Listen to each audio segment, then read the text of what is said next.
Boa tarde a todos. Boa tarde a todos os munícipes que nos acompanham através de suas moradias. Boa tarde também aos nossos servidores desta casa. Eu quero aqui agradecer a presença do nosso amigo André Matsuzaki, um agente de combate a endemias do nosso município. Quero, de antemão, em nome da Câmara Municipal de Matinhos, agradecer pela oportunidade de você estar aqui conosco, trazendo um pouco de informações referente ao trabalho que os nossos agentes de endemia realizam neste município. Quero agradecer também aos 21 agentes de combate a endemias do nosso município pelos trabalhos prestados. Fica aqui o nosso agradecimento. E a Câmara Municipal de Matinhos, através da Escola do Legislativo, está realizando essa 7ª palestra em caráter aí de informação a toda a comunidade. Essa é mais uma utilidade pública da Câmara Municipal a todos os matinhenses. Quero também já aproveitar a oportunidade para convidá-los na próxima sexta-feira, dia 7, às 14 horas, estará aqui também em nossa Casa de Leis, a vereadora Tânia Guerreiro, de Curitiba, sargento Tânia Guerreiro, que também trará uma palestra sobre o assunto de combate à pedofilia. Uma palestra que foi mediada aí pela vereadora Nívia também, na próxima sexta-feira. Eu quero agradecer a você, André, a toda a equipe da Secretaria Municipal de Saúde, a toda a equipe da área de vigilância em saúde também. Seja muito bem-vindo a esta Casa de Leis. Desejo uma ótima palestra a você e deixamos o espaço da Câmara Municipal aberto para que vocês, quando tenham outros assuntos pertinentes à comunidade, que possam estar aqui conosco também, trazendo essas informações, trazendo esses assuntos e prestando esse trabalho de levar conhecimento a todas as pessoas, tá bom? Muito obrigado, ótima palestra e seja muito bem-vindo. Peço licença para falar sem máscara.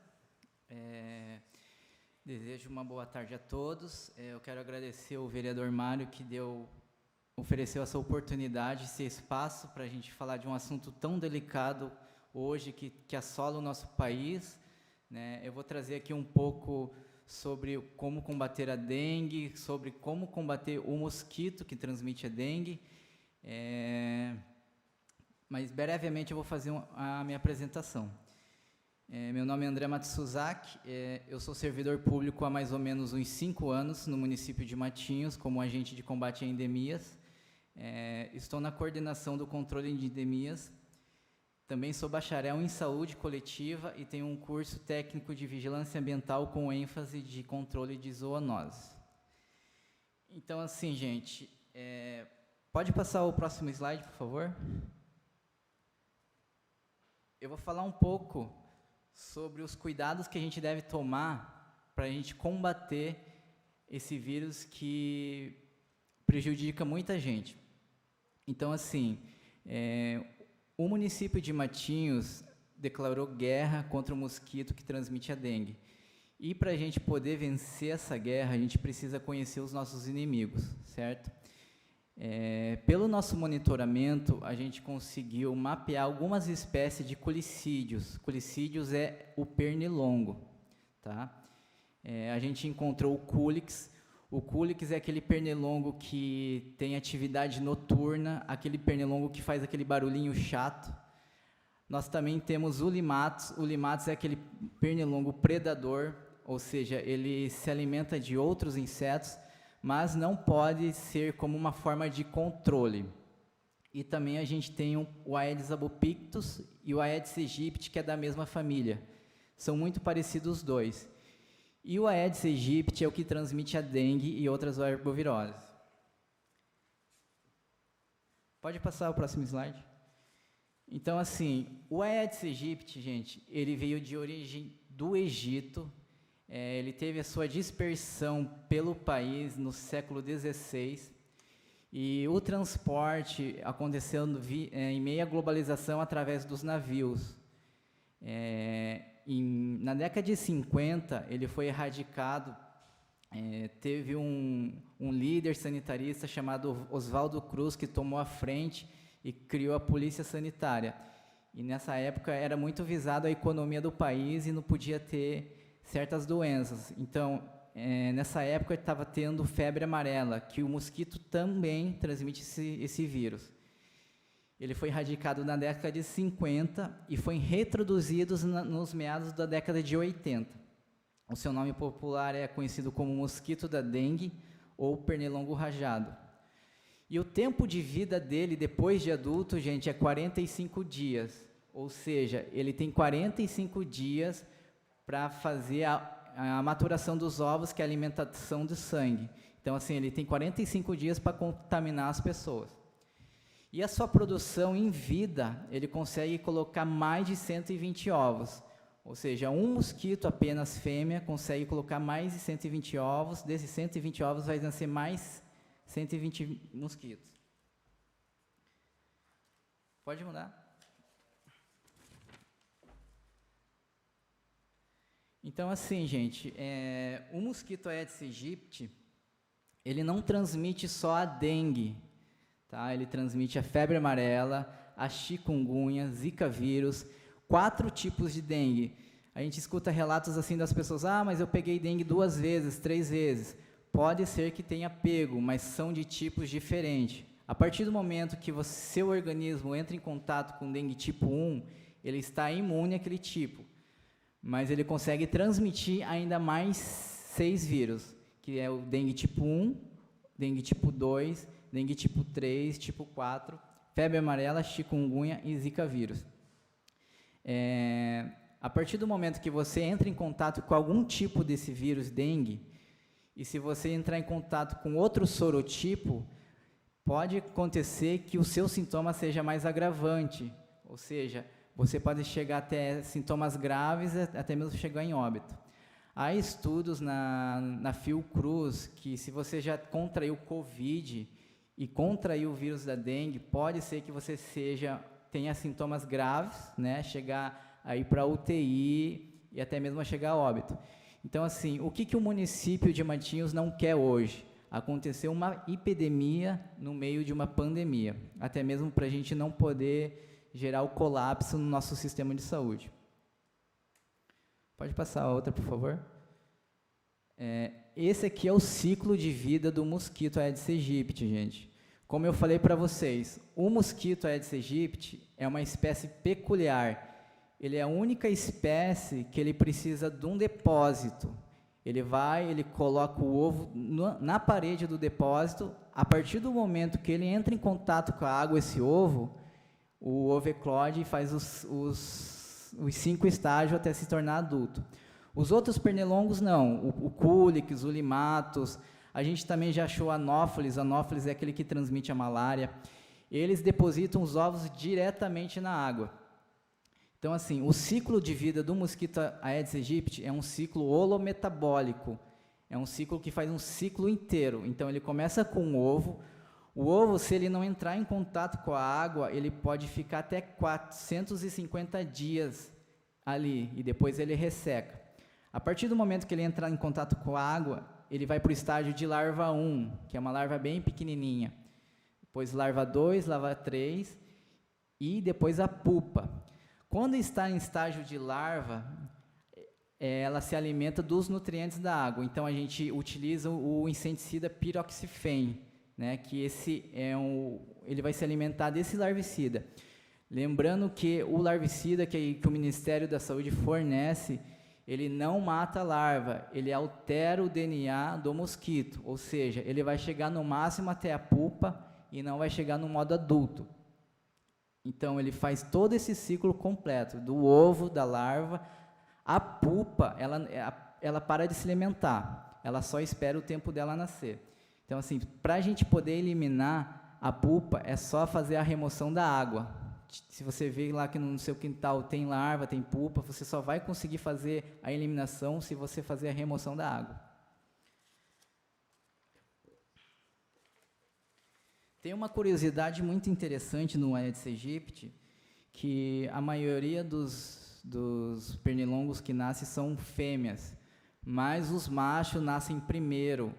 O macho ele fica esperando a fêmea nascer para fazer a cópula, aí sim a fêmea começa a produzir os ovos dela. Então, assim, recapitulando, o mosquito precisa do depósito para ele poder se proliferar. É muito difícil a gente achar um foco de mosquito Aedes aegypti num bueiro ou dentro de uma valeta, a não ser que tenha uma latinha lá, um pneu, um prato, para ele poder fazer a ovoposição dele. Essa é a característica do mosquito alado. Alado é tudo que voa, né? A partir do momento que ele fica adulto. Então, assim, ele é muito parecido com a Aedes albopictus. Ele é preto, com listras brancas. A única coisa que diferencia é esse arco branco na cabeça. Se você conseguir visualizar a cabeça do mosquito, tiver um arco branco, é o Aedes aegypti. O Aedes albopictus, ele só tem uma linha branca. Então, essa daí é a única coisa que diferencia essas duas espécies. Vale ressaltar também que a fêmea que faz alimentação de sangue, tá? Eu estava numa palestra uma vez, o palestrante falou assim, para a gente acabar com o vírus da dengue, a gente tem 3 fatores. Ou a gente acaba com toda a água do planeta, ou a gente acaba com os criadouros, ou a gente acaba com as pessoas. E por ser ético, a gente resolveu acabar com todos os criadouros, né? Até mesmo em questão de legalidade. Então, assim, o mosquito da dengue ele é preto, com listras brancas, e tem a sua família também do Aedes albopictus, tá? É muito fácil de confundir.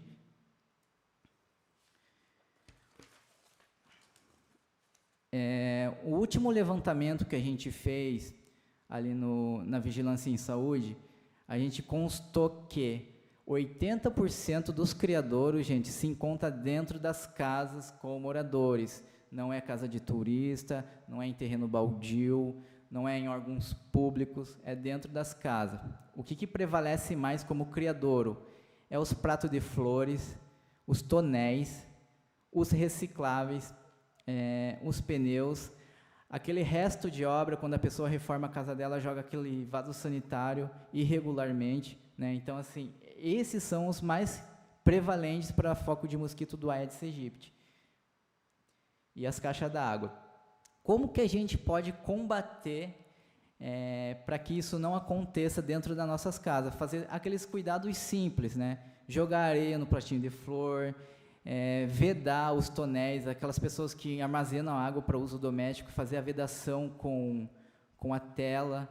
Reciclável, gente. Tem um dado da Associação de Recicláveis que 90% de material reciclável vai para aterro sanitário. Então, assim, alguma coisa está errada. As pessoas não estão separando o lixo corretamente, estão jogando tudo junto com o orgânico e vai tudo para o aterro sanitário. Pneu. Pneu é um hotel 5 estrelas para o mosquito. É preferível dele, porque lá tem a sombra, lá ele fica escondido da luz do sol, e acumula água lá e começa a proliferação. Então, assim, gente, como eu falei, um modo de eliminação.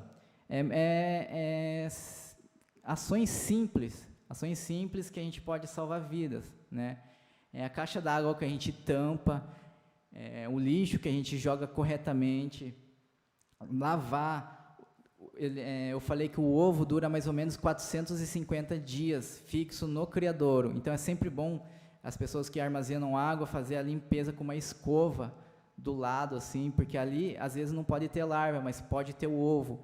E o ovo não tem como ver a olho nu, tá? Jogar areia nos pratos de flores, colocar o lixo e objeto não utilizado que não possa acumular água. Procurar saber quando que passa a coleta na sua rua para poder jogar o lixo no dia da coleta.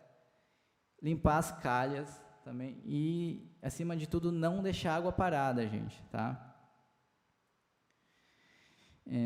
Eu vou falar um pouco sobre o fumacê. Várias pessoas me questionam, mas por que vocês não passam o fumacê na cidade para resolver o problema da dengue? Tem uma série de fatores tem normas técnicas do Ministério da Saúde que a gente não pode demasiadamente passar o carro do fumacê ou até a bomba costal. Então, assim, o Ministério da Saúde preconiza o quê? A indicação do uso. Ele é apenas o controle das fêmeas. O fumacê não mata a larva que está ali no criadouro, ele não mata o ovo, não mata a pupa, ele só vai matar o mosquito que está voando, gente. Então, assim, é o controle de fêmeas adultas de Aedes aegypti para aplicação em situações de emergência, quando o controle preventivo não for o suficiente. Né? Eu não estou falando que a gente um dia não vai passar. Se a gente não, acaso não controle a infestação do mosquito, a gente vai ter que recorrer ao fumacê sim. Mas assim, precisa todo uma questão de responsabilidade, precisa técnica, né? Precisa capacitação para pessoas que vão aplicar, e tem todo um requisito que o Ministério da Saúde preconiza, tá? E tem uma ressalva. O mosquito Aedes aegypti é um mosquito domiciliar, ele fica dentro de casa, ele não fica voando, ele só faz a ovoposição, ele só vai para fora para fazer a ovoposição. Então, assim, ele fica debaixo da cama, ele fica dentro do guarda-roupa. Para ser eficiente, o fumacê, ele precisa atingir o mosquito, ou seja, a gente teria que passar o veneno dentro das casas. Por isso que nas orientações, quando algum município vai fazer essa atividade, essa ação, orienta o quê? Que recolham o alimento do cachorro, do gato, que abra a janela, abra as portas, para o fumacê poder entrar das casas e poder fazer, para poder agir ali. Então, assim, a ressalva do Ministério da Saúde é a eficiência limitada, considerando os hábitos dos insetos com modo de vida preferencialmente intradomiciliar, ou seja, o mosquito doméstico, e que somente insetos adultos que estiverem no voo no momento da pulverização são controlados. Por exemplo, assim, eu passo o fumacê, o carro do fumacê, a bomba costal, jogo o veneno. Vai pulverizar, a partir do momento que o pulverizar, ele vai cair esse veneno. Quando cai no chão, não tem mais eficiência nenhuma, porque ele não é residual, certo?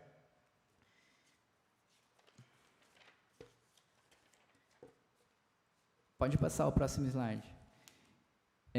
Então, assim, o que o Ministério da Saúde preconiza para a gente poder fazer a utilização do fumacê? Hoje, o fumacê, o nome do veneno é cielo, mas tempos atrás a gente usava o malation. Tem estudos que o Aedes aegypti já está resistente a esse inseticida. Até mesmo aquele inseticida que a gente compra em mercado, SBP, Baygon, não é eficiente para o Aedes aegypti. Por isso que a gente faz o Ministério da Saúde faz atualização, renova as marcas, o princípio ativo. Então, assim, para a gente poder passar esse carro do fumacê, precisa de alguns critérios. O município ele precisa estar caracterizado como infestado, que não é a situação do município. Situação em epidemia. Como que a gente caracteriza uma epidemia? A cada 300 casos por 100 mil habitantes. Como Matinhos tem em torno de 33, 34 mil habitantes, 100 casos já é considerado epidemia aqui. A gente precisa ter um local para armazenar ele não pode estar junto com alimento, não pode estar junto com as outras coisas, tem que ser um lugar arejado, um lugar próprio para guardar o veneno. E na hora da aplicação, a gente tem que aplicar ele 2 horas antes do nascer do sol, ou 2 horas depois do nascer do sol, ou 2 horas depois do pôr do sol, ou 2 horas antes do pôr do sol. E não pode estar ventando, gente, porque, como eu falei, ele vai pulverizar as gotículas do inseticida. Se estiver ventando, o vento já vai levar para outro lugar. E não pode também estar chuva, que vai fazer o veneno descer mais rapidamente. Então, não vai ser muito efetivo para o mosquito adulto.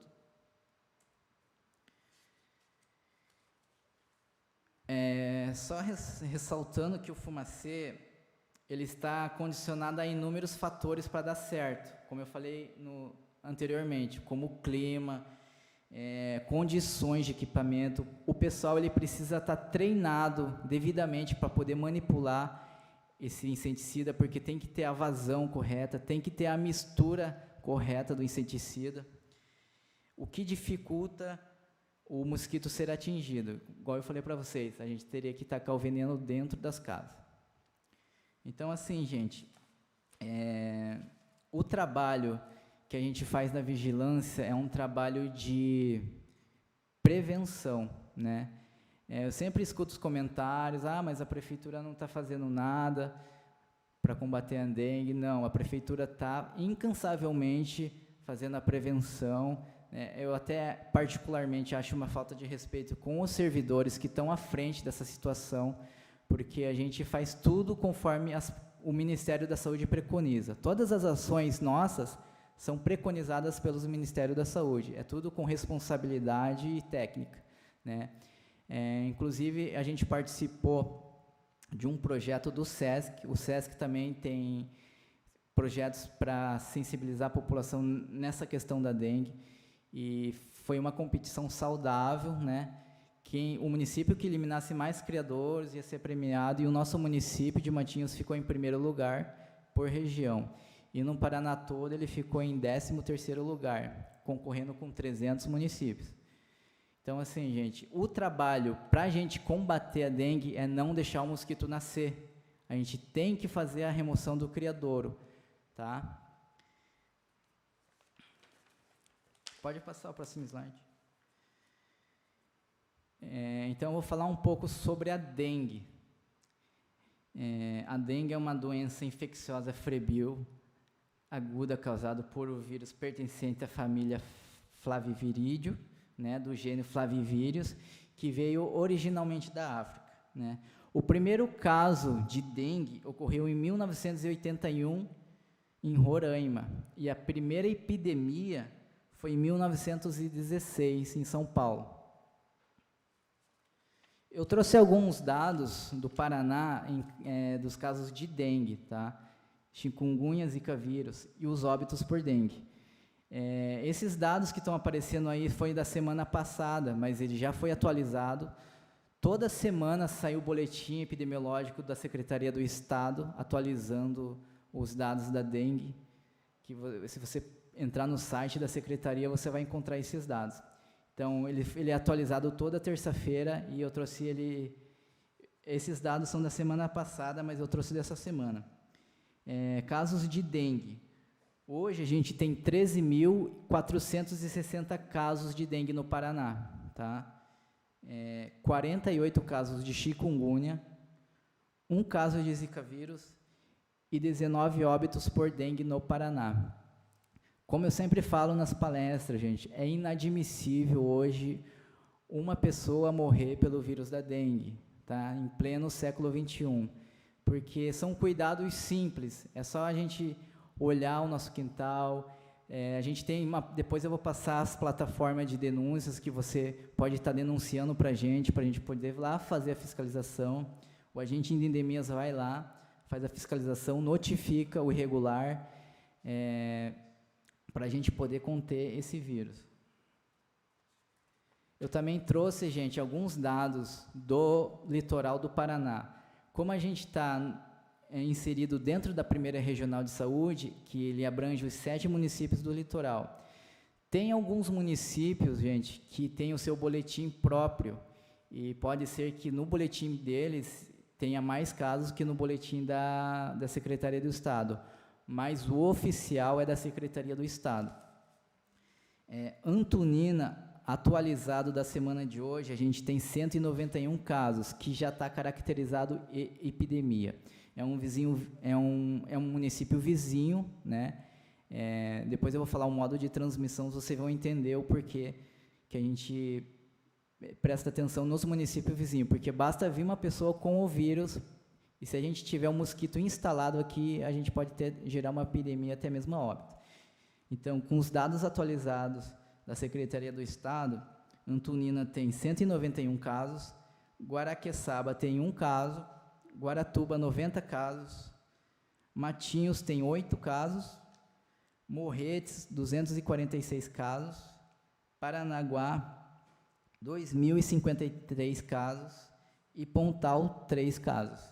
Lembrando que Paranaguá e Antonina faz o uso do fumacê.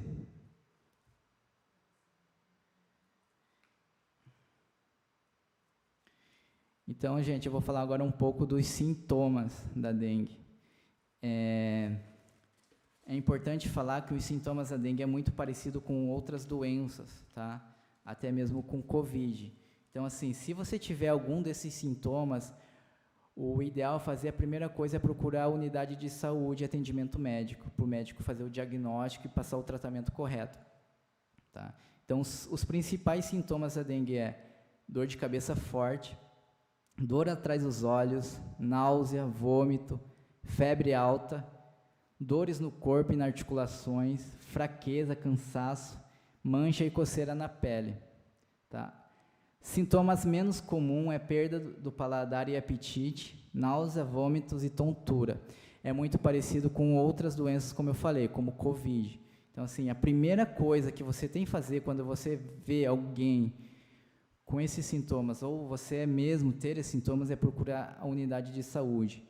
Não existe medicação para dengue, gente. É só tratamento paliativo, tratamento para os sintomas. Paracetamol, dipirona, hidratação, tá?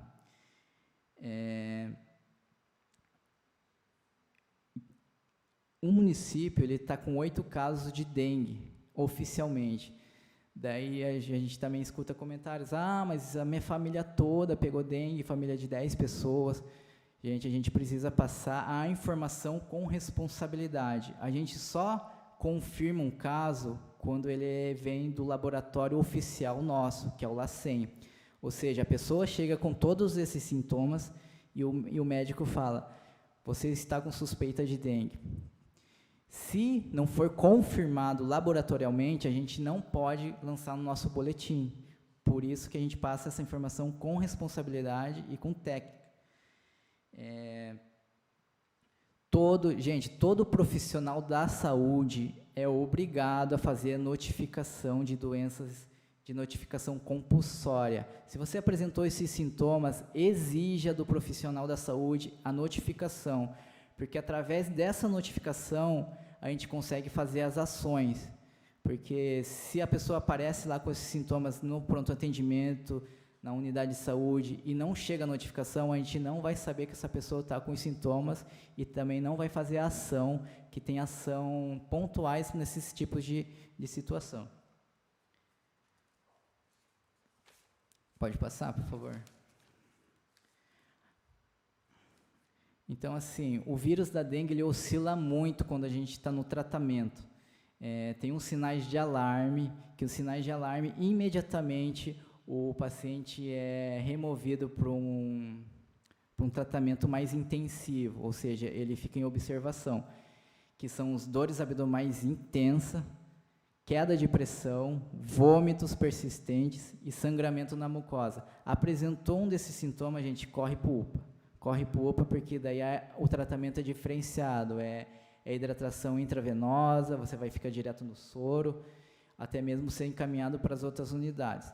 Como a gente está vivendo uma pandemia de Covid, é muito difícil a gente conseguir alguma vaga num tratamento intensivo desse. Então, o mais importante é fazer a prevenção, fazer o uso do repelente a cada 2 horas, né, olhar os quintais, ver se não está com acúmulo de água, para a gente não pegar esse vírus.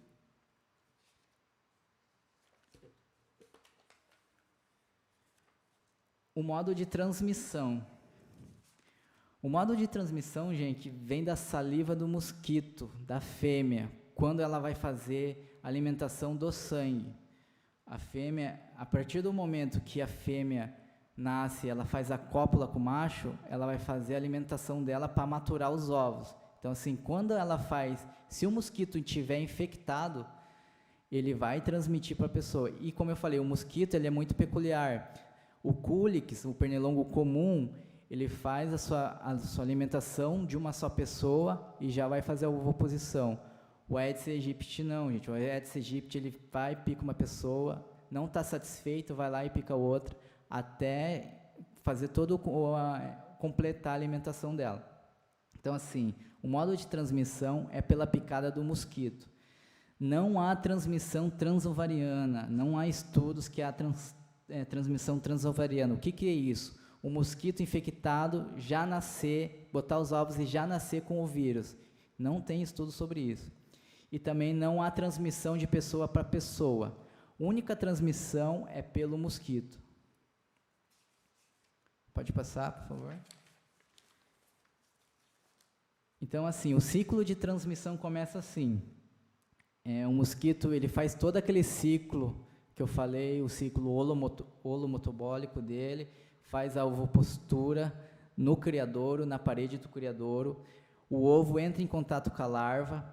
A larva, ela tem o ovo entra em contato com a água. A partir do momento, o ovo eclode e chega na fase de larva, que tem 4 estágios.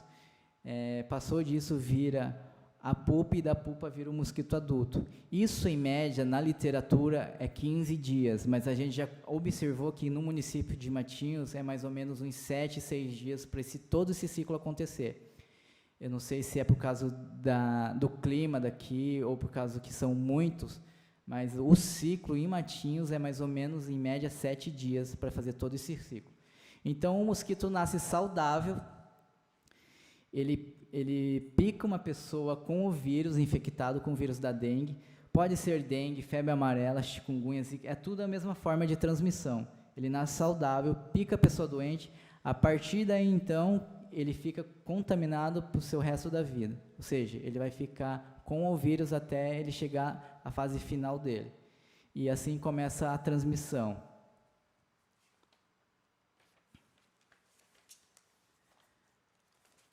Pode passar, por favor. A gente faz um monitoramento por armadilhas. Isso daqui é uma das ações que a gente faz, né? A gente faz outros tipos de levantamento, que é o LIRA, que é o LIA, que é demilitação de foco, mas eu trouxe aqui o monitoramento por armadilhas. Essa armadilha, ela consiste num pote preto, certo? E uma paleta fixada nela. Ela só captura o Aedes albopictus ou Aedes aegypti. O mosquito, ele vai colocar o ovo dele nessa paleta. A gente coloca 2 dedos de água e, a partir do momento que a gente instala essa armadilha, a gente consegue monitorar o município todo. Essa armadilha se chama Ovitramp. Ela é uma das mais eficientes para a gente poder monitorar o mosquito. Lembrando que essa armadilha não é uma forma de controle, é uma forma de monitoramento para saber onde que estão os maiores focos do mosquito Aedes aegypti ou Aedes albopictus, certo? Pode passar. Esse é um mapa, gente, do monitoramento, tá? Esses pontos amarelos significa cada armadilha instalada no nosso município. No total, são 90 armadilhas que a gente instala todo mês para ver como que está a infestação. Se uma armadilha, numa certa localidade positiva, a armadilha ela consegue capturar um mosquito até um raio de 300 metros. Ou seja, se eu coloco uma armadilha aqui, ela consegue ver se tem mosquito Aedes aegypti num raio de 300 metros, e a gente consegue fazer as nossas ações pontuais nessas localidades infestadas. Esse aqui é um mapa do município todo, todo o perímetro urbano de Matinhos tem uma armadilha instalada. E eu trouxe aqui também um mapa das armadilhas positivas do mês de abril. Esses pontos amarelos são as armadilhas que deram positivas. Então, a gente consegue localizar onde que está o maior foco de mosquito. E, através disso, a gente consegue fazer a delimitação de foco. A partir do momento, gente, que a gente positiva uma armadilha, a gente manda toda uma equipe para lá para fazer a vistoria em todas as casas no raio daquela armadilha cobre. A nossa maior dificuldade, gente, é as casas fechadas, que a gente não consegue entrar, e também a recusa dos moradores, tá? Então, assim, se um agente de endemias bater na sua porta, deixe entrar, que ele tem que fazer o trabalho dele. A gente tem também uma lei federal que permite a nossa entrada, caso de recusa.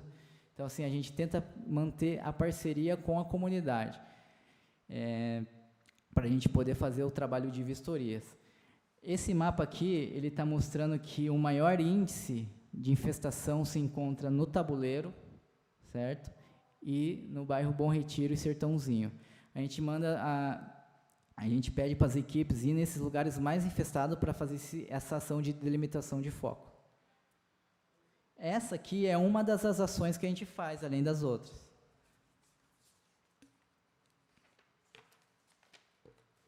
Pode passar, por favor. Gente, eu trouxe aqui os indicadores dessas armadilhas, tá? Como eu falei para vocês, a gente faz a instalação de armadilhas todo mês, no mesmo lugar, para a gente ter um indicador, para a gente poder também fazer a tabulação de dados. Em janeiro, quando a gente começou a fazer a instalação esse ano, deu 29 armadilhas positivas. A gente fez todo um trabalho naquela região que deu positivo, e a gente conseguiu diminuir a infestação para 20 armadilhas positivas em fevereiro. Em março, houve um aumento, porque a gente estava numa função do Covid, né? A gente ficou um pouco desfalcado, porque alguns agentes também foi fazer para ajudar na prevenção do Covid, que os casos aumentaram significativamente também. Então, assim, aumentou um pouco em março, mas em abril já diminuiu também. A gente voltou com as nossas atividades. Então, assim, para a gente não ter infestação, para a gente não ter um mosquito, a gente tem que fazer a remoção do criadouro, não pode deixar água parada. O que a gente faz depois que a gente acha um foco, ou quando a gente recebe uma denúncia, né, de algum munícipe que liga para a gente e fala, aqui tem um foco. Então, a gente demelita esse foco, faz toda uma vistoria de 100% nessa região, tratamento com larvicida. Esse é o único inseticida que a gente usa, certo? Esse larvicida a gente só pode utilizar em lugares que não dá para remover, em lugares como piscina, como caixa d'água elevada. É claro que a gente não vai jogar o larvicida dentro de uma caixa d'água que as pessoas utilizam, isso é em questão de casa abandonada. A gente faz o reconhecimento geográfico também. Depois disso tudo, a gente faz um mutirão, a gente envolve comunidade, a gente envolve escola, igreja. Atendimento em pontos estratégicos. Pontos estratégicos são aqueles lugares onde que tem maiores números de criadouros, como oficina mecânica, materiais recicláveis, associação de reciclável. Atendimento de denúncia. Ação intersetorial, que é muito importante, porque a gente não consegue fazer nada sozinho, só o pessoal da saúde, a gente precisa da Secretaria de Educação, Secretaria da Defesa Social, para a gente poder fazer esse trabalho de prevenção junto. E o mais importante, gente, é a educação em saúde, porque a informação é a maior arma que a gente tem. A gente passando a informação para a população, como deve ser feito, como deve ser cuidado, a gente consegue ter grandes resultados. Então, a educação em saúde é um fator muito importante, é uma arma muito importante que a gente tem. Tá? E agora aqui eu vou mostrar aqui as plataformas de denúncias, tá? Se você tiver algum terreno com criador, ou seu vizinho tiver a piscina suja, ou muito lixo acumulado, você pode estar ligando para a gente anônimo, na Vigilância em Saúde, está aí o telefone 3971-6131. A gente também tem a Ouvidoria da Saúde, 3971-6040, e a Central de Atendimento 156. Se você não quiser se identificar, preservar sua segurança, você pode fazer a denúncia anônima também, tá? O controle social e a responsabilidade social também é muito importante no combate à dengue. Não dá para a gente assumir essa responsabilidade sozinho, a gente precisa da colaboração da população. Então, assim, gente, eu quero agradecer pelo espaço que foi liberado aqui para a gente poder falar de um assunto que é muito importante, as pessoas saberem como prevenir, fazer um modo de prevenção.